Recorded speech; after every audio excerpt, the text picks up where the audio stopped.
আলী। আমি একটি গল্প বলবো। আমার গল্পের নাম প্রকৃত বন্ধু।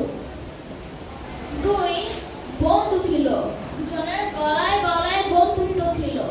তারা একদিন বেড়াতে বেরিয়েছিল। বেড়াতে বেড়াতে তারা এক জঙ্গলের কাছে এসে পড়ল।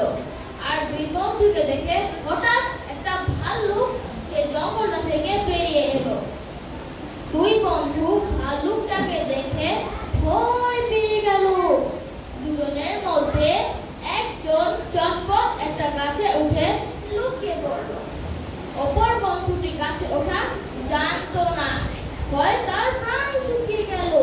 তার বন্ধুটি তার কথা না ভেবে নিজের প্রাণ বাঁচাতে সে গাছে উঠে পড়েছিল। এখন তার নির্ঘাত ভালুকের হাতে প্রাণ হারাতে হবে। এখন তার আর কোনো উপায় নেই দেখে সে মরার ভান করে মাটিতে শুয়ে পড়ল। কারণ সে শুনেছিল ভালুকেরা নাকি মরা মানুষ ছোঁয় না। ঠিক তখনই মাটিতে শুয়ে থাকা লোকটির কাছে সে ভাল্লুকটি এসে পড়ল। লোকটি তখন শ্বাস বন্ধ করে মরার মতো সেখানে পড়ে রইল। ভাল্লুকটি কিছুক্ষণ শোকার পর লোকটাকে মরা মনে করে সেখান থেকে চলে গেল।